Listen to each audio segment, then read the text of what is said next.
I think Europe has woken up. They realize that they are behind on the tech ecosystem. I think Europe realized that US is taking care of the US, especially today. And if Europe wants to have their own independency on the technology, Europe should take care of Europe.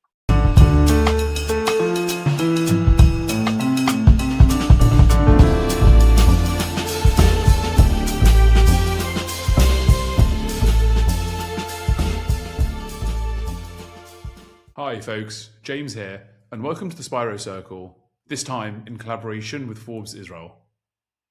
So many Israeli founders look to expand their business outside of Israel. Of course they do. It's a small country, small population, and there's a whole world out there. Now, 9 times out of 10, those founders are going to look at North America or the US as a potential market outside of Israel. But there's also a whole other continent just down the road, Europe. Now, say what you will about Europe, we know the tropes, that it's heavily regulated, that it's slow, that it doesn't innovate. But over the years, it's actually becoming quite a hub for tech ecosystems in different countries, and especially with things like cybersecurity and AI. So I spoke to Planven VC. They're a VC fund based out of Switzerland, but offer some form of kind of bridge between Israeli companies and European investors. I spoke to its managing partner, specifically Eran Westman, all about this.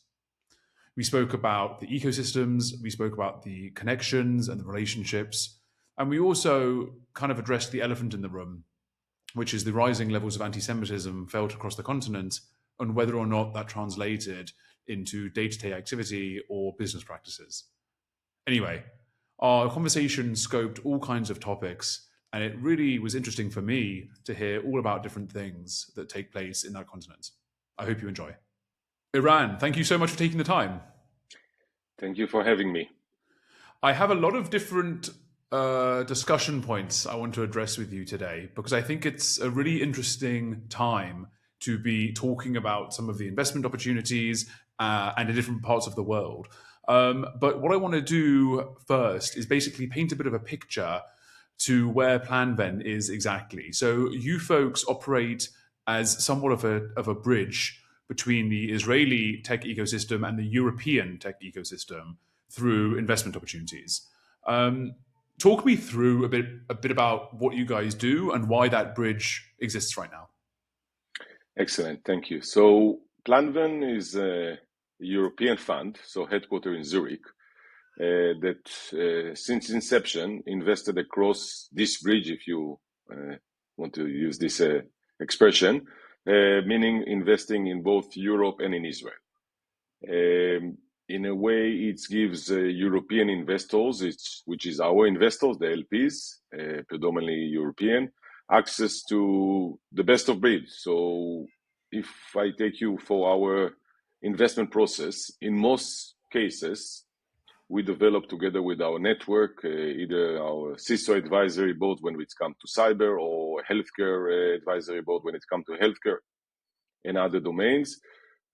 Probably 2-3 times a year we have those sessions and we say what are the main points or main pain points that you as a potential customer are having, what do you see in the market. We have venture partners that are part of our decision making, and here we go with some domains that we want to focus on. Then we map the industry and we look for specific company in those specific domains. So together with the team that we are working, we develop the theme, the subdomain, let's call it, that we are want to look. Let's take an example. Within cyber, we want to look at non-human identity. And then we will map all companies that we see that are acting in this domain, can be in Munich, Paris, Barcelona, Zurich, Tel Aviv. And then we start to look, okay, some are not relevant for us. They are all technology, too big, too small, whatever. And we identify those that we want to focus on. And this is where we make the decision. It can be a company in Europe. It can be a company in Israel. This is one aspect of us bridging the gap. I think the second one, which is as important, if not more, in Israel, very often, or almost in most cases, due to the size of the market, founders here are very quickly going outside. And in 99.9 of the cases, they are going to the US or after the US market, very obvious, larger software market, larger security market, healthcare by far the largest. So it makes a lot of sense.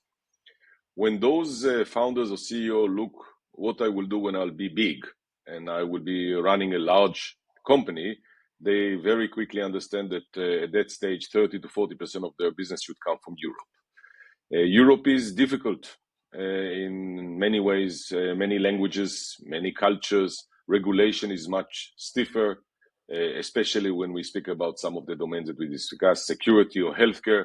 Distribution, it's much more indirect sales via channel rather than direct, like very often happening in the US. And you need help. And this is where we come into play, that we can help Israeli companies with our own experience, but definitely with the network that we have, both of our venture partners that are in Europe and with the networks of CISOs or healthcare experts that we have, or CIOs, and help the company to start the first steps into Europe and bridge this gap or, let's say, difficulties. And this is one side. If I just complete, then when we look at Europe, actually the bridge we are doing is that we're bringing a lot of the knowledge, expertise that the tech ecosystem in Israel have built over the last, 35 years, and try to implement it in Europe. In Europe is not short of talent or smart people, a good education. In some place, it's short of the knowledge of how to build a big company. Some European are very comfortable from the right reason to stay in their own turf. And we encourage them, if you want to be top 3, 5 companies in the world in your domain, you must active globally and definitely cannot ignore the US market. No, thank you. That was a great overview and a great kind of setting the context for the call today and what we're going to discuss, because it's interesting the way you outlined those things, because Israeli founders and Startup Nation and all of the things that have been coming from the last 35 years, as you said, the founders are always looking out immediately, right? They're always looking for the next big place to go. And you said that concept doesn't quite translate to Europe. They're very kind of happy and comfortable operating in the space they are in. So when you guys are there in this kind of 1 foot in each domain, not domain, but kind of territory. Thank you, territory. What are some of the ways that the two cultures, the startup nation versus the EU, Europe, what are some of the ways that those complement each other, but also maybe contrast? Like, because we're not so far away from each other, we're certainly closer than the US, but there seems to be these frictions that you outlined with culture and language and currencies. So how do they work together? Because that can be intimidating for Israelis. For sure. So first, obviously, everything I say is a general statement and there are exceptions for everything we said. But as you rightly said earlier, some of the European founders and CEO, you can say comfortable, but on the other hand, some of the countries in Europe are very large. You can build a technology company in Germany, stay in the German market and build it to a size, which probably you cannot do in Israel. 10 million versus close to 100 plus. Other countries, 70, 60, 80 million inhabitants, that's enough to build a company. And then, okay, if you are feeling that Germany is already saturated, okay, I go to Switzerland, to Austria, they speak German, I'm very easy, then maybe I go to the neighboring countries. So nothing wrong with it. It has to do with our inspiration, because if we are investing in a company, we believe that good returns will come for the companies that will be on the top of the list. Sometimes it's 1, 2, sometimes it's 1 to 5, sometimes even broader, but it's probably will not be to a company that did very well in the German market. They will not be on the global map. Okay, when Gartner will make a mapping of the Magic Quadrant, they will not be on the top right. Very unlikely. And this is very important for us to bring, as you said, bridging. The way things are done in Israel, that I would say you will very unlikely find a founder that want to stay to run his business in Israel only. This is what we are looking or advising. We can come to a company that so far did business only in Europe. If we see that there is a match between our idea how doing business and their inspiration, then they just did not do it because of capital raise or so far the connection, the investor they had. This is the time that we are having this heart-to-heart conversation and checking basically whether those guys are ready to take the world or are willing to stay with their own small turf. So I think this is a very important, most likely in our first conversation that we will do. And just again for the Israelis founders, some will want to focus only on the US because the product is now more catered to the US market. They don't want to defocus for the go-to-market activities. It's all good, but at a certain time they will need to go to Europe. It's hundreds of millions of people, that good economies, and they cannot ignore it. So when the time is right, and every company may be in a different stage, we are there to help, and we have a lot of examples of how we help companies to be successful in Europe. It's a bit intimidating because I agree with you, right? You can't ignore Europe. You can't ignore any potential market. Like any company that wants to grow has every geography in mind. So of course Europe is one of them. But it's a bit intimidating to begin the leap into Europe. Am I wrong, or am I? I don't know. Like it might be a bit more comforting to start in a country that, I mean, America is very different and it has 50 states, but it's still kind of one national language, one currency. Even the UK could be a step. So what do you mean? What do you say to the founders that are maybe a bit anxious to start that jump into Europe? Okay. So first, there are a lot of markets. I spent 5 years of my life in Singapore building a business from zero to hundreds of millions of dollars in Asia. It can be done. But we look in terms of concentration of big population, and after the US, Europe is actually larger in population, but I think definitely the second biggest economy in the world. And it doesn't give you the complication of dealing with China or India, also the distance. So we have to remember that Israel to Europe is a few hours flight, depends to which part. So that's make it much easier and simpler. For those that are so-called intimidated by going to Europe, this is how we are trying to help, either by introduction of the right people, go-to-market people that we recommend. We have a couple that are working with us as a venture partners, but we know a big network of others. The right partners, and also priorities, because I'm a big believer. I spent a big part of my career running go-to-market teams. I'm a big believer in focus, so I will not say to any entrepreneur, go to Europe. It's tens of countries, and some are very different from others in terms of the obviously the economy, but also in terms of the regulation. So company by company should figure out which is the right part of Europe for them to start with and expand from there. Yeah, definitely. And maybe I would give some unsolicited advice that maybe start with a Eurozone country. So at least you get the currency down.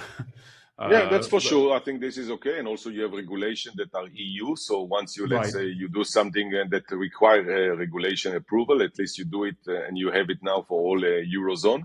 But that's definitely correct. And there is a lot of, then you will find distributors that are active in actually multiple countries within Eurozone. So it's a very good advice. I want to speak now, or I want to hear now, a bit more about the investor funding ecosystem in Europe, because a lot of the people that listen or watch this show probably are quite familiar with Startup Nation and Israel and how this ecosystem is kind of structured and how all of the pieces play together. But one of the things that's a bit striking about Europe and the EU is that a lot of these early seed stage companies, in terms of these entrepreneurial boosts of innovation, quite a lot of them are backed or somewhat backed by government programs or initiatives. that are being launched by the individual countries. What can you tell me a bit about some of those setups and how they may differ from what people may traditionally understand about early stage investing? Okay. So I'll focus now a little bit more on the Eurozone, actually, what you mentioned, because I think UK and maybe some of the Nordics are a little bit of a different animal. I think UK tech ecosystem is quite mature. But when we go to the Eurozone and some of the big countries, Germany, France, Italy, Spain, I think it's a little bit different. Obviously, again, I'm giving a general statement, and there are others that are not fitting the general or the average. But first, I think that it's very important to people to understand about the opportunity. I think Europe has woken up. I think they realize that they are behind on the tech ecosystem. They did also a report for the EU called the Draghi report, made by the gentleman called Draghi, who spoke about productivity of the EU. And one of the main reasons that Europe is behind the US in productivity is the adoption of technology. So there is a big push, let's say, by the EU and then the respective governments to encourage more investment in technology. I think also, without going to any political views, I think Europe realized that US is taking care of the US, especially today. And if Europe wants to have their own independency on the technology, it can be also, of course, in defense and other aspects, Europe should take care of Europe. With that in mind, there is a lot of money flowing from the European Union and the sovereign funds of the different countries into the technology, mainly indirectly. And this is what is basically what you said. A lot of the venture capitals firms or funds in Europe are in their LPs, or sometimes very significant, are the sovereign funds, the government agencies that are providing money as LPs. That creates, in many cases, a lot of very domestic view. So you will create a German fund that is focused on Germany, and Swiss on Switzerland, and etc. When we come to Italy, Spain, and the other countries in the Eurozone. The second thing that it's create is a lot of people are very ambitious to create a VC fund, and if the government give money, it's maybe not a bad thing to do. So you will see some funds that I would not say the only investor is the sovereign fund, but a very significant part of it is coming from there. And then also many of them are focusing on the very early stage. So if I take now a zoom out and say, after everything that I described, what is missing? So you're missing funds that are looking across Europe. Remember, in the beginning of our conversation, I said that when we are looking for a company in a certain domain, we are looking across Europe and Israel, but now we're speaking about Europe. So we look across Europe. You will not look at Italy only, or France only, or Germany only. We will look across the Eurozone or across the continent. You are missing investors that are doing later stage. So when you do seed, you will see that there are many investors. As long as you go up the rounds, less and less. And therefore, you see that in some way similar to Israel, when you go to the very successful companies on the later rounds, you will see some of the US flagship funds that are taking a major part of the investment. So those are the, let's call it the voids in the ecosystem. I think it's catching up because you see by the number of companies that are being created that significantly went up in the last years. Still, I think that what it's missing is also the fund that push the companies to go global, as connecting it again about the bridge, the narrative in the Israeli ecosystem, go big, conquer the world. It's less of, let's say, of the normal when you speak about European investment. And to go back to our small little fund, this is where we are trying to make the difference. So we are not interested in those that are trying to be domestic.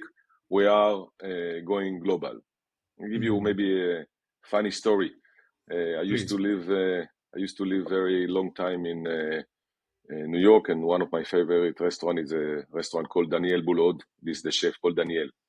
And a few weeks ago, we spoke with a company from Lyon, a cyber company from Lyon, that actually very interesting technology, doing well, but kept their headquarters in Lyon. I would say 90% of the businesses in France. So I told the CEO, Daniel Boulod also came from Lyon, but he became famous when he got a few restaurants in New York, Asia, Emirates, this kind of places, and London, and not by staying in Lyon. And the CEO felt comfortable with he's doing a business in France. Maybe okay, we'll expand. He will go a little bit to Spain or maybe the poor neighboring countries. And I think this is the major change that needs to happen in the ecosystem. Europe did it with some companies in consumer, in direct to consumer business. There are some very great success from Europe on this front. Not enough on the B2B business. That's a great story, and that's such a personable and tangible way of getting your point across, because it's like the restaurant, it's the idea of breaking bread, it's sitting around the table, it's also the guy, right? He's like the face of the idea as well as the business itself. But I do want to kind of try and credit the EU and Europe generally for some of the efforts it's doing really in its AI push, because there's been a kind of reputation of like the EU versus America, where one is innovating and the other one is regulating. And I feel that in some ways that's fair, but in some ways that's also not fair, because I feel that maybe there's an angle of responsibility that the EU has that maybe other cultures doesn't have, the move fast, break things kind of innovation and entrepreneurship. So I do want to credit the EU for its pushes, that it knows it needs to kind of play catch up a bit, and it's doing so in a way in areas like AI and some of these companies that are really showing cool stuff. What are some of the challenges in working in traditionally more of a regulatory environment? Because the EU wants to catch up and is doing what it can, but it still is very focused on individual privacy and rights and GDPR, and it really does, in some ways, it really innovates in the protections that need to be put in place with new tech. So I always say that the EU may regulate, but through that regulation sometimes comes innovation, which I think is like a paradoxical idea. No, it's like I say, every new technology bring another cyber threat and another cyber companies. Obviously, if you technology company and you need to operate and regulation put a limitation, you need to make lemonade out of the lemons and try to bring a product that either fix the regulation, enforce the regulation, or act within the regulation, because this is the regulation. We can like it, we cannot like it. That's the reality. I think that obviously the tech ecosystem in a way dislike the regulation because it hinders some of the efforts.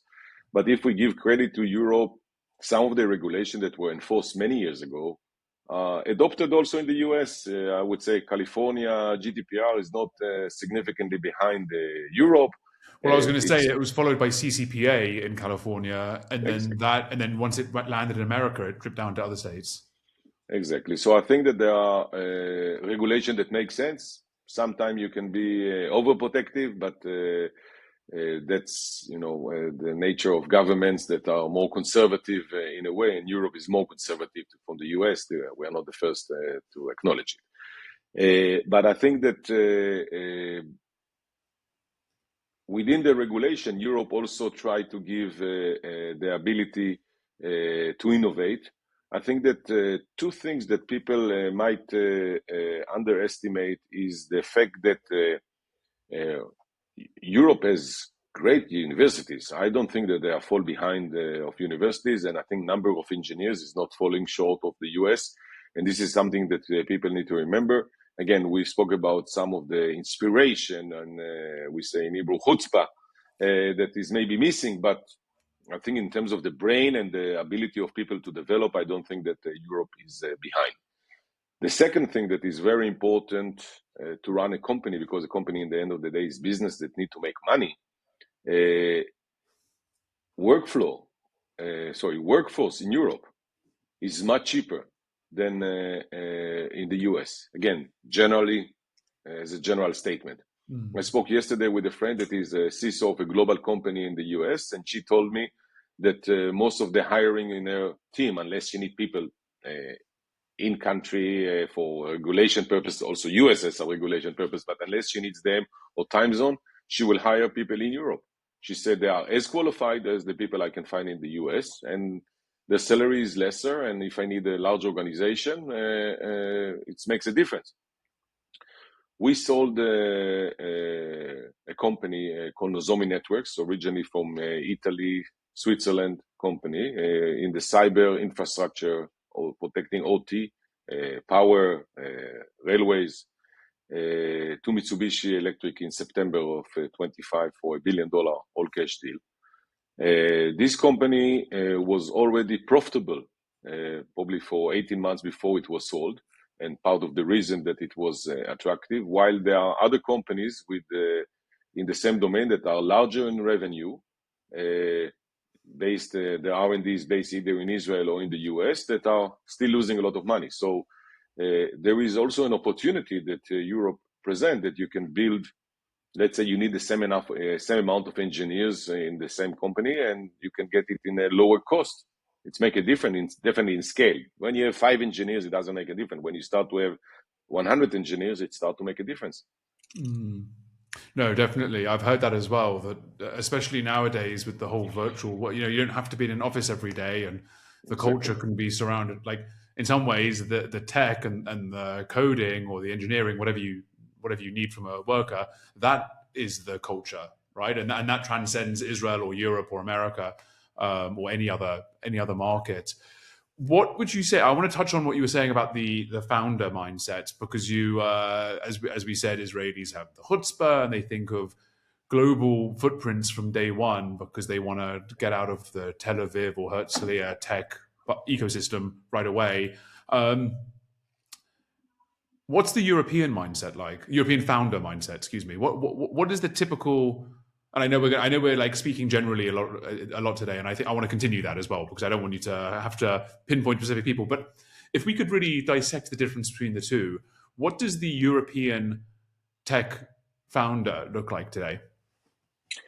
So I think that there are a few differences. Not all of them are, again, you can put as bad or good. But for sure, because of the opportunity in Europe, as we discussed earlier, you can build a company to be successful in Europe. It will probably not be number 1 nor 3 in the world, but it can be a sizable company, maybe profitable, maybe a good business to build. I think this is when, again, as we said, general statement, most European founder that I met are thinking first, okay, let's take an example, I'm French, so I'll do France. I start to see that there is a good product market fit. I'll go around myself. So Spain, Italy, Switzerland, maybe in places that I can find people that are similar culture, maybe slightly different language. I think this is one thing. And the question, if it's not a bad idea to start like this, because unlike, as we say in Israel, that it's very few customer or the size of the market is very small, but it cannot be the strategy or the plan of the company. So if you meet a company, they say, okay, this is what we do year 1, but year 2, we already start to expand. That's okay. But most of them, I think, are putting it again. You will see US in the plan somewhere, but I think it's quite far, quite in the long horizon rather than in the tangible near future. This is one thing. The second thing, huge difference from Israel and the US. Again, most people, most founders are, and this has to do with what we discussed about funding on the later stage earlier, and also valuation are mostly lower, so you raise less because, again, always people don't want to be fully diluted, and therefore there are much more cautious on expenses and spend. You can see companies in US and Israel that are raising and raising and raising,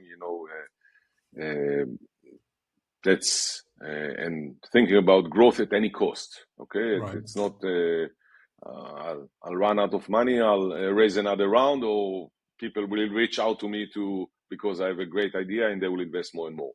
Yeah, or it's General, also I heard as well from founders the rule is if someone's offering to give you money, you'd be stupid not to take it, kind of thing. that's correct. Right. Always blame the investors, but that's okay. But when you come to Europe and you are not in this kind of environment, because this is ecosystem. So what you say is the Israeli ecosystem.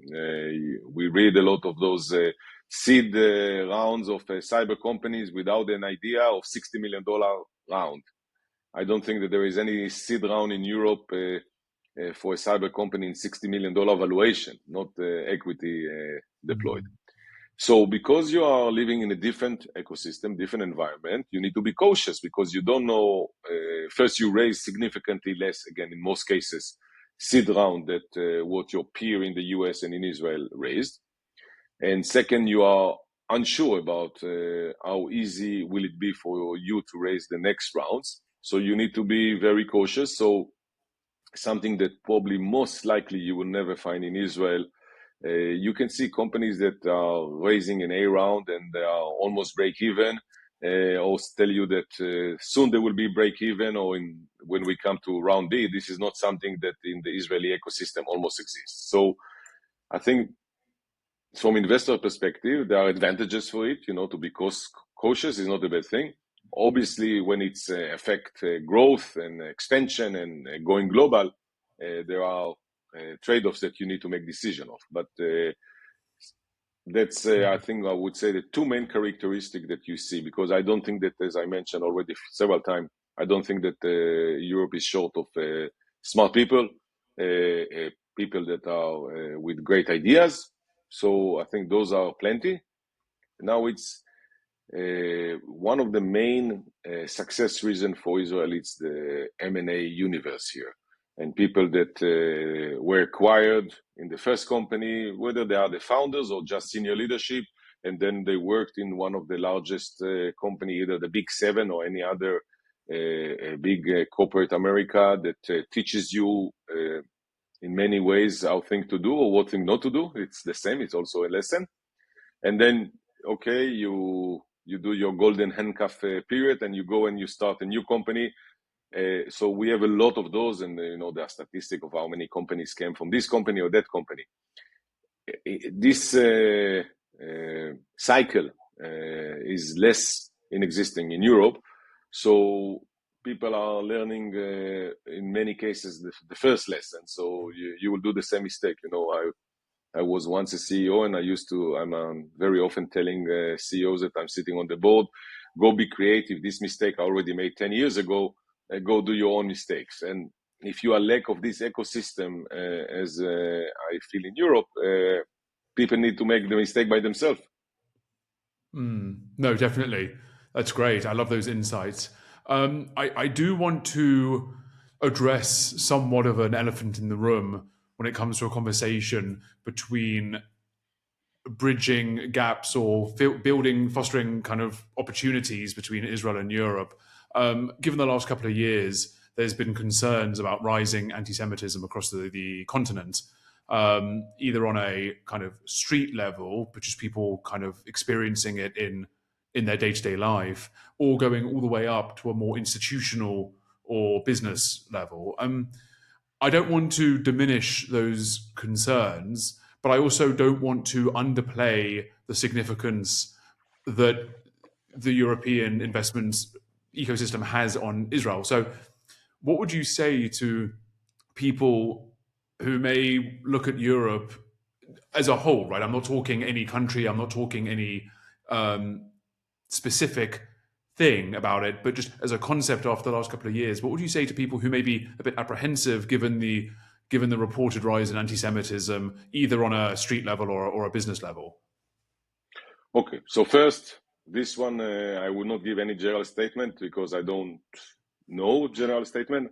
I can speak only about my own experience in the last few years that I've been with Planvin. And just to remind, all our investors are European. So it's not that I'm just giving an idea. This is from first-hand experience.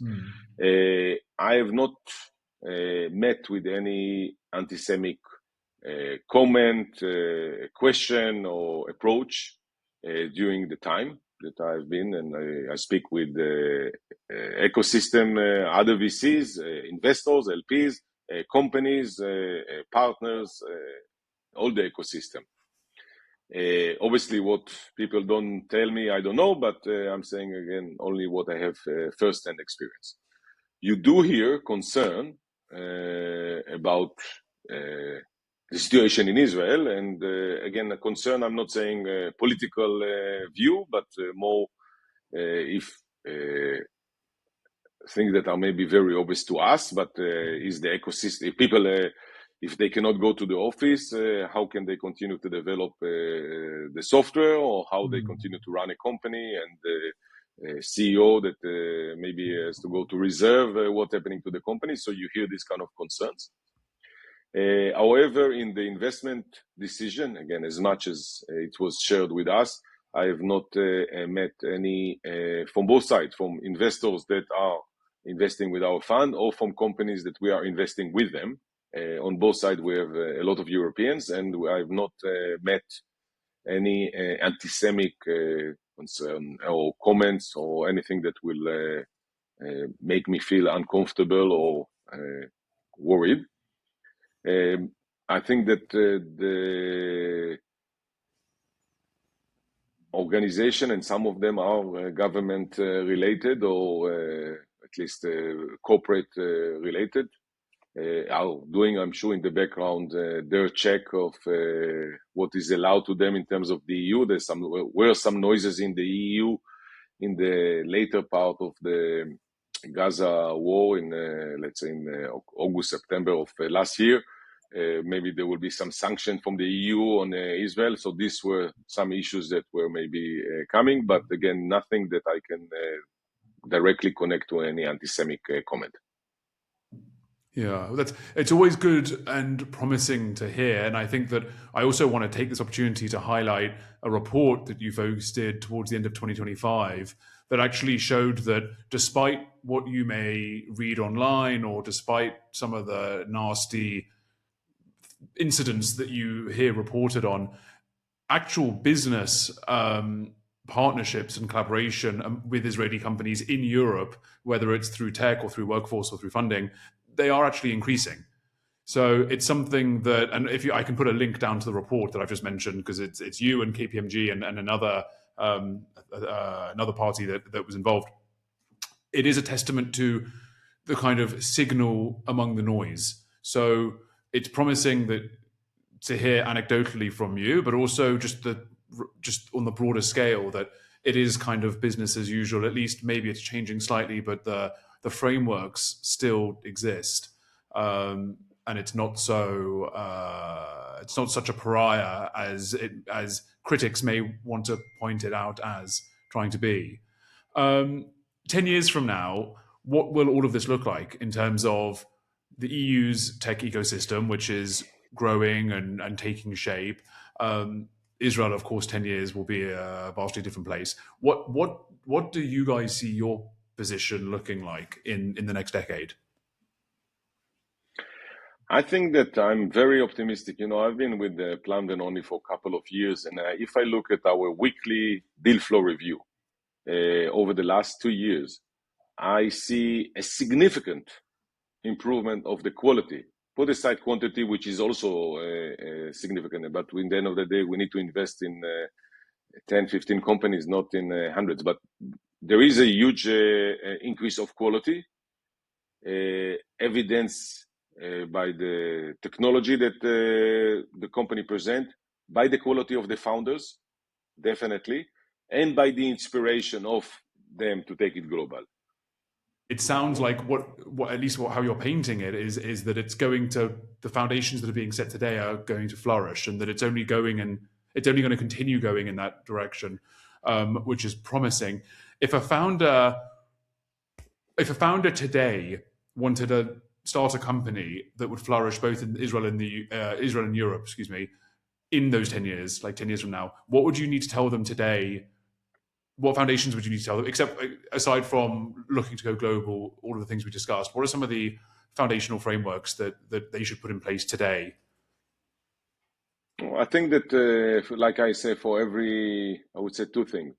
Like everything that I always recommend, go to things with open eyes. So as we discussed, don't be surprised. You know that Europe has regulation. Make your homework. Come prepared. What regulation you need to be compliant with, and if it suits you, make it prior to go. You understand about the culture differences, so get yourself with the right people, in-house advisor, consultant that can help you to bridge. We spoke a lot about bridges, to bridge this culture gap. Make sure that very often we look at things at different eyes. Culture is not only about to sell to people or the relationship. Sometimes what you think is a great fit in terms of a product, you need to make sure that also for that respective culture, it's also a good fit. So I think those are the things in terms of open eyes. The second thing that I would say, and this is for many years again of experience of running a very large sales organization, stay focused. As we discussed, Europe is a large and divided part of the world. So as you say, US is states, but they all speak the same language, and culture is, again, you'll be surprised how different it can be, but right. less different than what you will see between countries in Europe.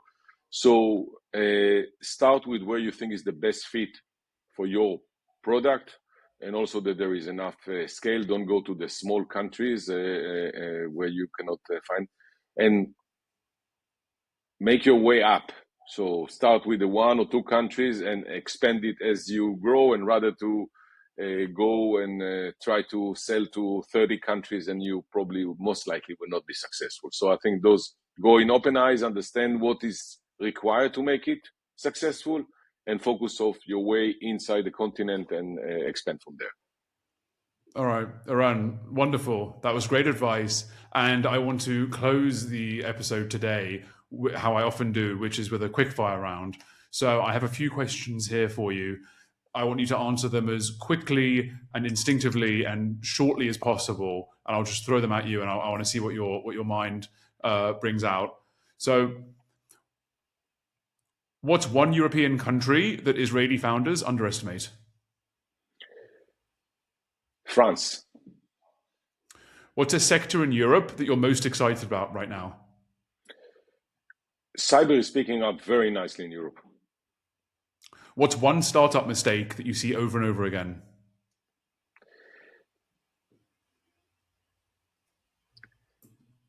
Making the product too broad to start with. What's a red flag that you never ignore? Founder that speak in the first meeting about an exit. Will Europe produce the next global tech giant? I believe so, but it will take some time. Okay, wonderful. Eran, thank you so much. I have one last question for you, which is, what is the best way for folks listening or watching today to follow you, connect with you, or follow Planven and all the things that you folks are doing over there? Very good. So my full name, Eran Westman, and my email is Eran, ERAN @planven.com. We have a website of Planven, and we will be happy to connect with those that would like to connect with us. Wonderful. I'll make sure to put all the links at the bottom so folks can get in touch and follow. Eran, thank you so much for your time today and for your insights. I can't wait to see what happens in Europe in a tech sense, in a society sense, and I can't wait to see the role that Israel will play in that, and the connections that are being fostered. Thank you so much for your time. Thank you very much for having me.